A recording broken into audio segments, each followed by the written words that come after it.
જામનગરમાં ચોમાસા દરમિયાન અકસ્માતો ટાળવા મહાનગરપાલિકાએ જર્જરિત ઇમારતો સામે કાર્યવાહી તેજ કરી છે।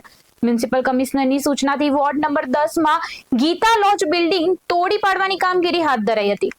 સિટી એન્જિનિયરિંગ અને એસ્ટેટ શાખાની સંયુક્ત કાર્યવાહીમાં અત્યાર સુધી 16 જર્જરિત ઇમારતોને નોટિસ આપવામાં આવી છે, જ્યારે 10 ઇમારતો અથવા તેના ભયજનક ભાગો દૂર કરાયા હતા। બાકી રહેલી ઇમારતોના પાણી અને ગટર કનેક્શન કાપવાની તેમજ ઇમારતો ખાલી કરાવવાની કાયદેસરની કાર્યવાહી ચાલુ કરાઈ છે।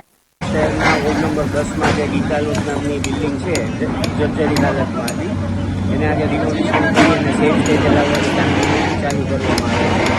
આગામી દિવસોમાં આ જ પ્રકારની કામગીરીઓ અન્ય જે જર્જરિત ઇમારતો છે તેમાં પણ માનનીય કમિશનરશ્રીની સૂચના તથા સિટી એન્જિનિયરશ્રીના માર્ગદર્શન મુજબ એસ્ટેટ શાખા સાથે સંકલનમાં રહી અને રિનોવેશન કરવાની કામગીરી કરવામાં આવશે। 16 જેટલી જે જર્જરિત ઇમારતો એમાંથી કેટલી આજ સુધીમાં ડિમોલિશન 16 માંથી 10 જેટલી ઇમારતોના ભાગો છે એ આયોજન થયેલા છે। બાકીમાં પણ પાણી કનેક્શન, ગટર કનેક્શન એ પ્રકારની એવિક્શન અને એ પ્રકારની કાર્યવાહીઓ અત્યારે ચાલુ છે। એટલે કે ઓવરઓલ આપણે ઇન્ટેન્શન એવો છે કે આવી ઇમારતો પડવાથી કોઈ પ્રકારની જાનહાનિ છે એ ન થાય, એ કારણોસર આવા તમામ પગલાઓ સંયુક્ત રીતે